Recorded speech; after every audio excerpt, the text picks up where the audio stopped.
కృపగల దేవుడు మన ప్రభు అయిన యేసయ్య పరిశుద్ధ నామంలో కూడి వచ్చిన మీ అందరికీ నా హృదయపూర్వకమైన వందనాలు తెలియజేస్తున్నాను.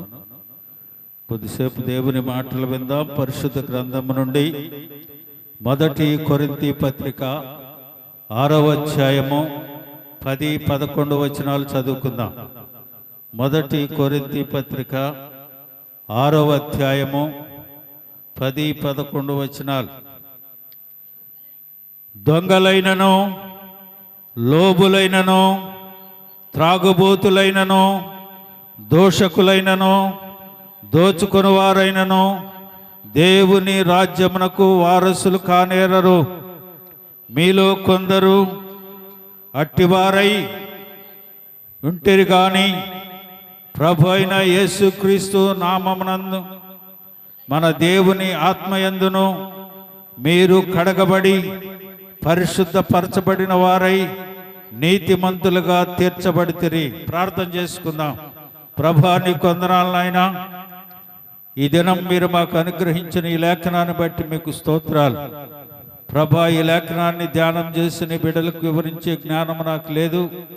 నీ సిలువు చాటు నన్ను మరుగుపరిచి నీ మాటలు మాకు వినిపించి వాటిని మా హృదయాల్లో భద్రపరుచుకొని నీ లేఖనానుసారంగా జీవించే కృప మాకు అనుగ్రహించి మహిమ పొందమని మా ప్రభు అయిన యేసయ్య పరిశుద్ధ నామంలో అడిగి వేడుకొనుచు ప్రార్థిస్తున్నాను మా పరమ తండ్రి, ఆమేన్. ప్రియమైన దేవుని బిడ్డలారా, చదవబడిన లేఖన భాగంలో దేవుని వాక్యము స్పష్టముగా సూటిగా తేటగా మాట్లాడుతూ ఉంది. ఏమని దేవుడు మాట్లాడుతూ ఉన్నాడు అని అంటే, దొంగలైనను, లోబులైనను, త్రాగుబోతులైనను, దోషకులైనను, దోచుకుని వారైనను దేవుని రాజ్యమునకు వారసులు కానేరరు. మీలో కొందరు అట్టివారై ఉంటిరి. దేవుని వాక్యము సెలవిస్తూ ఉంది. దొంగలున్నారు, లోబులున్నారు, త్రాగుబోతులున్నారు, దోషకులున్నారు, దోచుకుని వారు ఉన్నారు. వీరందరూ దేవుని రాజ్యానికి వారసులు కారంట. ఇదేంటండి? దేవుని రాజ్యానికి వారసులు అవ్వటానికే కదా రక్షణలో కొనసాగాం. దేవుని రాజ్యానికి వారసులు అవ్వటానికే కదా బాప్తీసం తీసుకున్నాం. దేవుని రాజ్యంలో వారసులు అవ్వటానికే కదా మేము బల్లారాధనలో పాల్గొంటూ ఉన్నాం. ఆరాధన మరవకుండా దేవుని సన్నిధికి వస్తూ ఉన్నాం. ఏంటిది మాకు అని మీరు అనుకోవచ్చు. ప్రియమైన దేవుని బిడ్డలారా, బస్ స్టాండ్లలో, రైల్వే స్టేషన్లో జనం రద్దీగా ఉండే దగ్గర ఏం చేస్తారంటే, దొంగలు ఉన్నారు జాగ్రత్త అని బోర్డు పెడతారా? ఎందుకని మీ జోబులు దోచేసుకుంటారు, మీ వస్తువులు దోచేసుకుంటారు కాబట్టి దొంగలు ఉన్నారు, మీరు జాగ్రత్తగా ఉండండి అని పెడతారు. అయితే నేను అంటాను, మందిరాల దగ్గర కూడా బోర్డు పెట్టాలి. ఏమని పెట్టాలంటే, జాగ్రత్తగా ఉండండి. ఏమని పెట్టాలంటే, దొంగలు జాగ్రత్త అని పెట్టాలి. అక్కడేమో దొంగలు ఉన్నారు జాగ్రత్త అని పెట్టాలి. మందిరం దగ్గర ఏం పెట్టాలంటే, దొంగలు జాగ్రత్త అని పెట్టాలి. అదేంటండి, భలే మాట చెప్పావు, మేమేం దొంగలం అయ్యొచ్చామా దేవుని మందిరానికి అని మీరు అనుకోవచ్చు. దేవుని వాక్యం విన్న తర్వాత మీరు ఏ దొంగలో మీరే తెలుసుకోండి. దేవుని వాక్యం విన్న తర్వాత మనం దేనికి చెందిన వారమో ఏ దొంగలమో అర్థమైపోద్ది స్పష్టంగా. ప్రియమైన దేవుని బిడ్డలారా, దేవుని వాక్యం అంటుంది దొంగలు దేవుని రాజ్యానికి వెళ్ళరంట. మరి విశ్వాసులు దొంగలు ఎలా అవుతున్నారు? దేవుణ్ణి తెలుసుకున్న వారు దొంగలుగా ఎలాగ ఉంటున్నారు? దేవుని రాజ్యానికి వీళ్ళు ఎందుకు వారసులు కాకుండా ఉంటున్నారు? కొన్ని విషయాలు ఈ ఉదయకాల సమయం దేవుని వాక్యం ద్వారా మనం తెలుసుకుందాం. మొట్టమొదటిగా విశ్వాసి దోచుకునేది ఏంటంటే సమయాన్ని దోచుకుంటాడు. ఎలాగని దోచుకుంటాడు అని అంటే, రోజుకి ఎన్ని గంటలు? 24 గంటలు కదా. 24 గంటల్లో ప్రభువుకి మనం ఇవ్వాల్సింది ఎంత? 24 గంటలు 10వ వంతు తీసేస్తే ఎంత వస్తుంది? 2 గంటల 40 నిమిషాలు. 2 గంటల 40 నిమిషాలు రోజు దేవునిది. దేవుని సన్నిధిలో నువ్వు ఎంత గడుపుతున్నావు? దేవుని సన్నిధిలో దేవునికి నువ్వు ఎంత గడుపుతున్నావు? మొట్టమొదటిగా దొంగలు విశ్వాసులే. దేవుని సన్నిధిలో సమయాన్ని దొంగిలించేస్తారు. దేవుని వాక్యం అంటా ఉంది కదా, సమయాన్ని పోనీయక సద్వినియోగపరుచుకొనడి అని దేవుని వాక్యం అంటా ఉంది.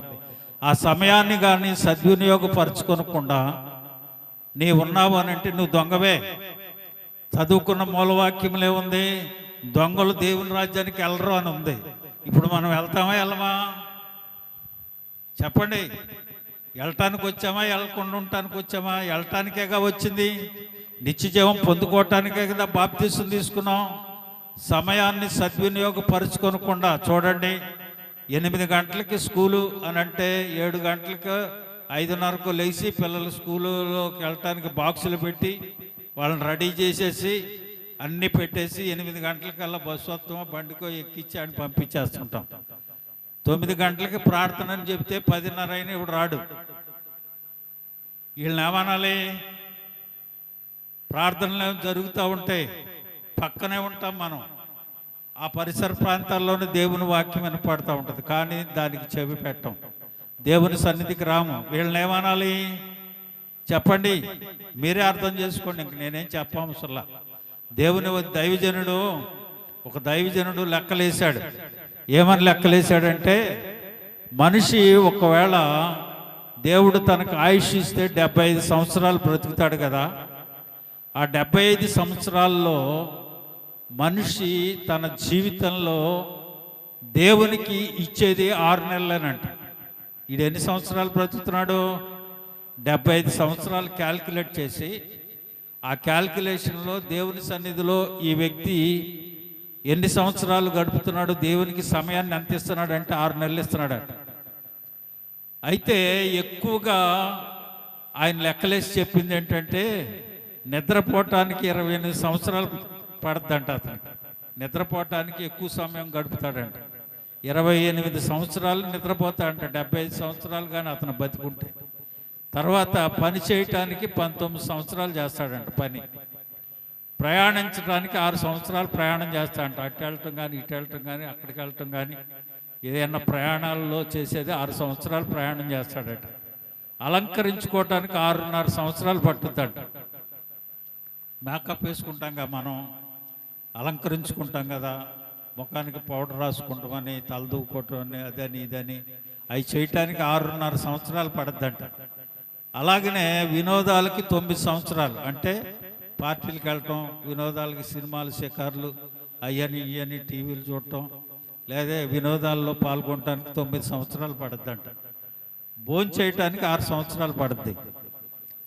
మిగిలిన 6 సంవత్సరాలు ఏం చేస్తున్నాడంట? దేవుని సన్నిధిలో. ఎన్ని సంవత్సరాలు గడపాలి? 75 సంవత్సరాలు దేవుడు నీకు ఇస్తే నువ్వు గడిపేది 6 నెలల. ఏమండి? 6 నెలల, 6 సంవత్సరాలు కూడా కాదు, 6 నెలల. ప్రియమైన దేవుని బిడ్డలారా, వీళ్ళని ఏమనాలి మనం? వీళ్ళని ఏమనాలి? మనల్ని ఏమనుకోవాలి మనం? వాక్యం చెబుతా ఉంది, దొంగలు, దోచుకునేవాళ్ళు వీళ్ళందరూ దేవుని రాజ్యానికి వారసులు కాదట. సమయాన్ని సద్వినియోగపరుచుకోవాలి. నీకు ఇచ్చిన సమయాన్ని ఉపయోగించుకోవాలి. ఆ సమయాన్ని సద్వినియోగపరుచుకోకుండా నీవు వేరే వాటికి ఉపయోగించుకుంటే నువ్వు దొంగవే అవుతావు. దేవుని రాజ్యానికి వారసులు కారు. జ్ఞప్తికి పెట్టుకోండి. నువ్వెంత ప్రార్థన చేసినా, నువ్వెంత బైబిల్ చదువుకున్నా, ఎన్ని టీవీలో వాక్యాలు విన్నా, ఎన్ని సమయాన్ని నువ్వు గడుపుతా ఉన్నా, దేవునికి ఇవ్వవలసిన సమయం నీకు ఇవ్వకపోతే నువ్వు దొంగవే. ఒక భక్తుడు ఉన్నాడు, ఆయన పేరు అబ్రహాం గారు. 2వ సమూయేలు గ్రంథం 11వ అధ్యాయం 1వ వచనాన్ని చదువుదాం. 2వ సమూయేలు గ్రంథం. దేవునికి సమయాన్ని ఇవ్వకుండా ఆయన ఉన్నందుకు ఆయన ఏమయ్యాడు? పతనమయ్యాడు, పడిపోయాడు, పాపంలో పడ్డాడు. సమయాన్ని దేవునికి ఇవ్వకుండా నువ్వు ఉంటే ఏమవుతావో తెలుసా? దుష్టుడు ఆ సమయాన్ని దొంగిలి నిన్ను పడవేస్తాడు. చూడండి, సమూయేలు గ్రంథం 2వ అధ్యాయము 11వ అధ్యాయం 2వ సమూయేలు 1వ వచనం. వసంతకాలమున రాజులు యుద్ధమునకు బయలుదేరు సమయము. దావీదు యోవాబును అతనిని వారికి ఇశ్రాయేలీయులందరినీ పంపగా వారు అమ్మోనీయులను సంహరించి రబ్బా పట్టణమును ముట్టడి వేసిరి. అయితే దావీదు యెరూషలేమునందు నివసించాడు. దావీదు ఎళ్ళలా. యుద్ధం జరిగే కాలం, శత్రువుని జయించటానికి రాజు ముందుండాలి. సైన్యాన్ని పంపాడు, దేవుని సన్నిధిలో ఉండాలి. అయ్యా, నా సైన్యం వెళ్ళింది, యుద్ధరంగంలో ఉన్నారు, మాకు జయాన్ని సమకూర్చు అని దేవుని సన్నిధిలో ప్రార్థించవలసిన వాడు ఎక్కడున్నాడు? మిగిలిపోయి ఇంటి దగ్గర ఉన్నాడు, పడుకొని నిద్రపోతున్నాడు. సాయంకాల సమయం లేచి చూశాడు, చూడకూడని దృశ్యం చూశాడు, పతనమైపోయాడు, పడిపోయాడు. దేవుడు ఇచ్చే అవకాశాన్ని ఉపయోగించుకోవాలా, కుదరదు అని అన్నాడు దేవుడు. హల్లెలూయా. ప్రియమైన దేవుని బిడ్డలారా, ఆ సమయం దేవునికి ఇవ్వవలసిన సమయాన్ని నువ్వు ఇవ్వకుండా నువ్వు ఉంటే పతనం అవుతావు. అందుకని దేవుని వాక్యం అంటుంది, సమయాన్ని సద్వినియోగపరచుకోండి, దుర్వినియోగపరచుకోవద్దు. ఎఫ్ఎస్సీ పత్రిక 5:15 చెబుతాడు, దినములు చెడ్డవి కనుక మీరు సమయమును పోనీయక సద్వినియోగము చేసుకోనండి. దినములు చెడ్డవి కనుక సమయాన్ని పోనీయక సద్వినియోగం చేసుకోవాలి. సమయాన్ని ఏం చేస్తున్నావు నువ్వు? 2 గంటల 40 నిమిషాలు దేవుడికి ఇవ్వాలి. నువ్వు కనీసం 2 నిమిషాలన్నా ప్రార్థించుకొని దేవుని సన్నిధిలో మోకరించి ప్రార్థించే పని లేదు. ఆ 2 గంటల సమయంలో ఎంత సమయం దేవునికి ఇస్తున్నావు? ఎంత సమయాన్ని దొంగిలిస్తా ఉన్నావు? సమయాన్ని దొంగిలిస్తాడు విశ్వాసి, గుర్తుపెట్టుకోండి. ఆ సమయాన్ని కానీ దొంగిలిస్తే నువ్వేమవుతావో వాక్యం చెబుతా ఉంది. సమయాన్ని సద్వినియోగపరచుకోవాలి. రెండవదిగా మనం చూస్తే ప్రజలను దొంగిలిస్తూ ఉన్నారు, విశ్వాసులను దొంగిలిస్తూ ఉన్నారు. విశ్వాసుల్ని దొంగిలిస్తున్నారట. చూడండి, అబ్షాలోము అనే ఆయన దావీదు యొక్క కుమారుడు. దావీదు దగ్గరికి యెరూషలేమునకు వెళ్ళి దేవుని సన్నిధిలో ప్రజలందరూ గడుపుతూ ఉంటే ఈయన ఏం చేశాడంటే, అబ్షాలోము ఆ మార్గ మధ్యలో కూర్చొని వెళ్ళే ప్రజలందరినీ పలకరిస్తా, ముద్దు పెట్టుకుంటా, మీకు న్యాయం తీర్చేవాడు లేడయ్యా, నా దగ్గరికి వస్తే న్యాయం జరుగుద్ది అని చెప్తున్నాడు. ఈనాడు ప్రజల పరిస్థితి కూడా అలాగే ఉంది. వెళ్ళవలసిన దేవుని సన్నిధికి వెళ్ళట్లా. ఎవడో 2 మాటలు చెప్పగానే, ఎవరో 4 మాటలు చెప్పగానే అక్కడికి వెళ్తే పని జరుగుద్దని. కానీ వీడు పెట్టింది ఏంటంటే 2 దోళ్ళను పెట్టి అంత దూరం నువ్వు కొండెక్కి చూడటం దేవుని సన్నిధికి అవసరమా? ఇదిగో ఇదే మిమ్మల్ని ఐగుప్తు నుంచి నడిపించుకొచ్చిన దేవుడు అని చెప్తున్నాడు. ప్రియమైన దేవుని బిడ్డలారా, ఈ ఉదయకాల సమయం ప్రజలను దొంగిలిస్తా ఉన్నాడు సాతానుడు. మాయ మాటలు చెప్పి, ఏదో చెప్పి, కానీ దేవుని వాక్యం అంటా ఉంది, అయ్యా నువ్వు ఎక్కడికి వెళ్ళవసలా, నువ్వు ఎక్కడుంటే నేను అక్కడుంటా, 2-3 నా నామమ్మను ఎక్కడ కూడి ప్రార్థన చేస్తే నేను అక్కడ ఉంటానని చెప్పాడు. కానీ మనకేం కావాలి? పని జరగటం కావాలి, దూరం వెళ్ళటానికి లేదు, కొండలెక్కటానికి కావద్దు, అంత దూరం ఎందుకు అని అంటున్నాడు. ఇదిగో ఇక్కడ పెట్టాను చూడండి, ఈ దోళ్లే మిమ్మల్ని నడిపించుకొచ్చింది అని చెప్తున్నాడు. ప్రజలను దొంగిలిస్తా ఉన్నాడు. చూడండి, 2 సమయాలు 15వ అధ్యాయము 5వ వచనంలో మనం చూసినట్లయితే, మరియు తనకు నమస్కారం చేయుటకై ఎవడైనను తన దాపునకు వచ్చినప్పుడు అతడు తన చాపి అతన్ని పట్టుకొని ముద్దు పెట్టుకొని వచ్చాను. ప్రేమైన దేవుని బిడ్డలారా, చూడండి, దోచుకునేవాడు ఏం చేస్తాడంటే చక్కగా ప్రేమించినట్టు నటిస్తాడు. దోచుకునేవాడు ఏం చేస్తాడంటే నీకు లేనిపోయిన కళ్ళబొల్లి కబుర్లు చెబుతూ ఉంటాడు. దేవుని వాక్యం అంటా ఉంది, నువ్వు ఎక్కడికో వెళ్ళవసరం లేదు, రా నా వద్దకు అని అంటా ఉంది. ఎవరో చెప్పిన మాటలు వినవసరంలా, దేవుని సన్నిధికి మనం రావాలి. 2వ తిమోతి 4:4 తిమోతికి రాసు అపోస్తలుడైన పౌలు అంటాడు కదా, సత్యమునకు చెవియక కల్పన కథల వైపు తిరుగు కాలము వచ్చుచున్నది. సత్యం ఎవరికి నచ్చదో, వాక్యం ఎవరికి నచ్చదో, వాక్యం అవసరం లేదు. స్వస్థతలు కావాలి, అభిషేకాలు కావాలి, వీరు దీవించబడటం కావాలి, దేవుని సన్నిధి వీరికి అవసరం లేదు. మనకు కావాల్సింది ఆశీర్వాదాలు చిరకాలం నీతో ఉంటాయి అనుకుంటున్నావేమో, నువ్వు కట్టుకొని ఊరేగుతావు అనుకుంటున్నామేమో. ఒకరోజు ఈ కట్టెను విడవలసిన పరిస్థితి వస్తుంది. అప్పుడు ఏమైపోతాయి నీ ఆశీర్వాదాలు? దేవుని నిత్య జీవం నీకు అవసరం లేకుండా నీ ఇష్టానుసారంగా నువ్వు ప్రవర్తిస్తే, ప్రభు సన్నిధికి నువ్వు రాకుండా ఉంటే, ప్రియమైన దేవుని బిడ్డలారా, నీకు కలిగే పరిణామం వేరు. ప్రజలను మభ్యపెట్టుకునే పరిస్థితికి వస్తూ ఉంది. ఆయన చెప్తుంది వాక్యము, ప్రజలను దోచుకుంటా ఉన్నారు. మొదటిగానే ఏం చేస్తున్నాడు? సమయాన్ని దోచుకుంటున్నాడు, ప్రజలను దోచుకుంటున్నారు. అలాగే మూడవది చూడండి, దేవుని నామాన్ని దోచేసుకుంటున్నారు. దేవుడు అని చెప్పిన యేసయ్యనే దేవుణ్ణి నేను తప్ప వేరొక దేవుడు లేడంటే మనకు 100,00,000 మంది దేవుళ్ళు కావాలి. అక్కడ ఉన్నాడు అని అంటే అక్కడికి వెళ్తాం, ఇక్కడ ఉన్నాడంటే ఇక్కడికి వెళ్తాం, ఎక్కడెక్కడోకే వెళ్ళిపోతుంటాం. కానీ దేవుని వాక్యం చెబుతా ఉంది, నేను తప్ప వేరొక దేవుడు మీకు లేడని. దేవుని వాక్యం అంటా ఉంటే అక్కడేదో ఉంది ఇక్కడేదో ఉందని ఎన్నుకుంటానికి వీల్లేదు. దేవుని నామాన్ని దోచుకుంటున్నారు. మలాకి గ్రంథంలో ఒక చక్కని మాట వ్రాశాడు చూడండి. మలాకి గ్రంథం మొదటి అధ్యాయం 6వ వచనం.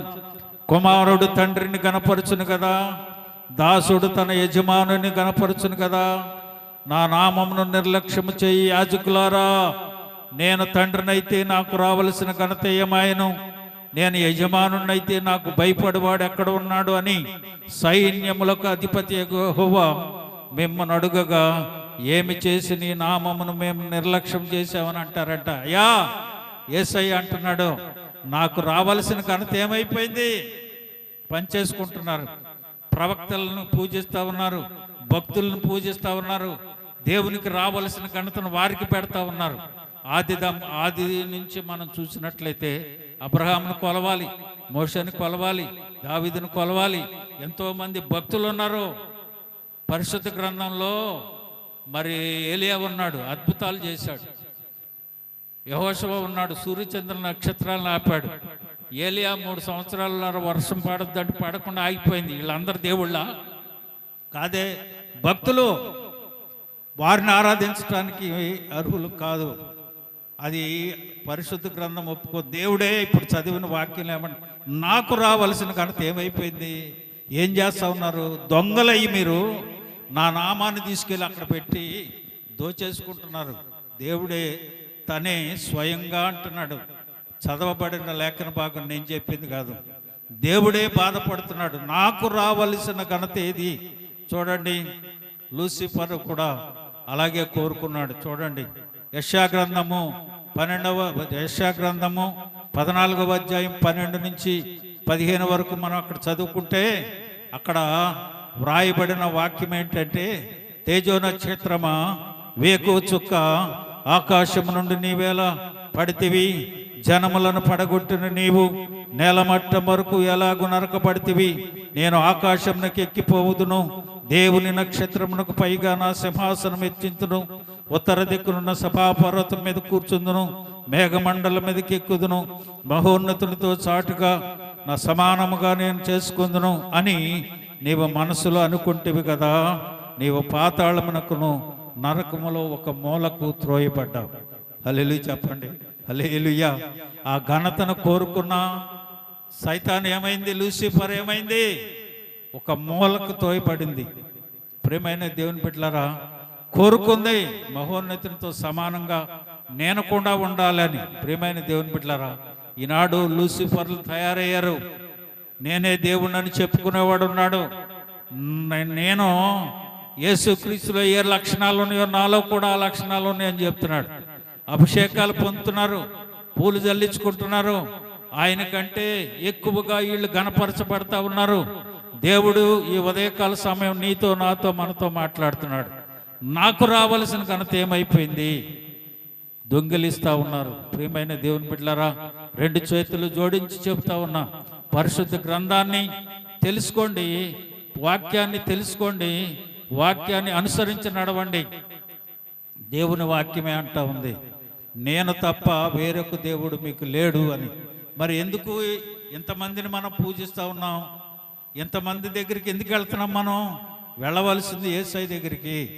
యేసయ్య అంటున్నాడు, నేనే మార్గము, నేనే సత్యము, నేనే జీవము, నా ద్వారా తప్ప ఎవడు తండ్రి యొద్దకు లేడని దేవుని వాక్యం అంటా ఉంటే, ఎవరినో అడ్డం పెట్టుకుని వెళ్ళాల్సిన బతికేంటి మనకి?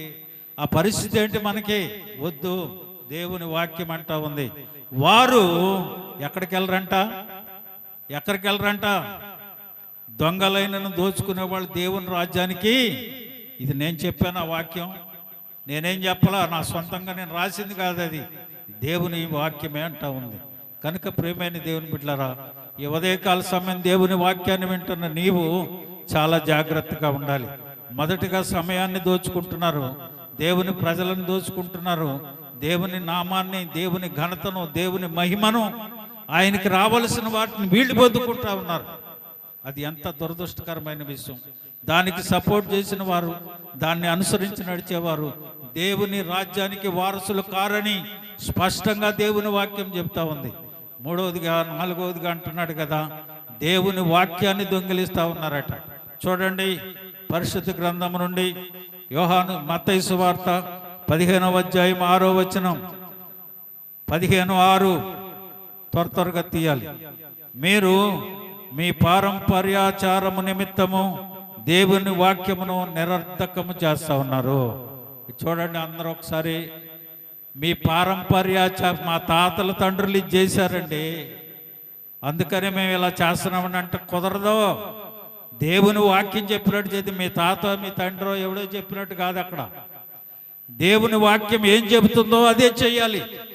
మీ పారంపర్యాచారాలు మనకొద్దు. దేవుని వాక్యం అంటా ఉంది. వాక్యాన్ని దొంగిలిస్తూ ఉన్నారు. ఎలాగునా 2వ తిమోతి 4వ అధ్యాయం 3వ వచనం ఏమంటుంది? ఎందుకనగా జనులు, ఎందుకనగా అందరూ చదవాలి, అది చదవాలి. 2వ తిమోతి 4:3 ఎందుకనగా జనులు హితబోధను సహింపక దురద చెవులు గలవారై తమ స్వకీయ దురాశలకు అనుకూలమైన బోధలకు తమ కొరకు పోగు చేసుకొని సత్యమునకు చెవియ్యక కల్పనా కథల వైపు తిరుగు కాలము వచ్చుచున్నది. సత్యాన్ని అనుసరించరు, సత్యానికి తావివ్వరంట. వీరికి కల్పనా కథలు కావాలి. వీరికి ఇచ్చిన వాక్యాన్ని వారికి అనుకూలంగా మార్చుకుంటారట. ప్రియమైన దేవుని బిడ్డలారా, దేవుని వాక్యం ఎలా ఉందో అలా నడవాలి, కానీ మనకు అనుకూలంగా మనం నడుచుకోవటానికి వీల్లేదు. కనుక ప్రియమైన దేవుని బిడ్డలారా, వాక్యాన్ని కూడా దొంగిలించేస్తున్నారు. ఈ వాక్యాన్ని తీసుకొని ఏదేదో దాంట్లో కలిపి బోధిస్తూ ఉన్నారు. ఆ బోధలు మనకొద్దు. వాక్యంలో ఉన్నాయా లేవా, వాక్యంలో దేవుడు అలాగును చెప్పాడా లేదా, అది మనకు కావాలి, కానీ ఎలాగునో చెప్పింది మనకొద్దు. వాక్యాన్ని కూడా దొంగిలించేస్తూ ఉన్నారు. వారు దేవుని రాజ్యమునకు వారసులు కారన్న సంగతి దేవుడు ఈ ఉదయకాల సమయం మనతో మాట్లాడుతున్నారు. తర్వాత ఏమంటాడు? ధనాన్ని దొంగిలిస్తూ ఉన్నారంట. చూడండి, ఇస్కరియోతు యోధాను గురించి చెప్తాడు. యోహాను సువార్త 12వ అధ్యాయము 6వ వచనం, వాడిలాగు చెప్పినది బేదల మీద శ్రద్ధ కలిగి కాదు, కానీ వాడు దొంగ అయ్యుండి తన దగ్గర డబ్బు సంచించుకున్నందున అందులో వేయబడినది దొంగిలించుచూ వచ్చను కనుక అలాగూ చెప్పాను. దేవుని సొమ్మును దొంగిలించేవారుగా ఉన్నారు. ఎలాగూ దొంగిలిస్తున్నారండి? మేమేమన్నా దొంగలం అనుకున్నావా? దేవుని సన్నిధికి మేము ఎందుకు వచ్చాం? దేవుని సొమ్మును మేము ఎలాగూ దొంగిలిస్తాం, మేము ఎలాగూ దొంగలం అవుతాం అని నువ్వు అనుకుంటున్నామేమో. చూడండి, మలాకి గ్రంథం 8వ అధ్యాయము, మలాకి గ్రంథం 3వ అధ్యాయము 8 నుంచి 10 వరకు చదవండి. దేవుడు అక్కడ స్పష్టంగా వ్రాయించి పెట్టాడు. నువ్వు ఎలాగ దొంగతనం చేస్తున్నావో, నువ్వు ఎలాగున్న దొంగలుగా ఉంటున్నావు. చూడండి, మలాకి గ్రంథం 3వ అధ్యాయము 8 నుంచి 10 వచనాలు.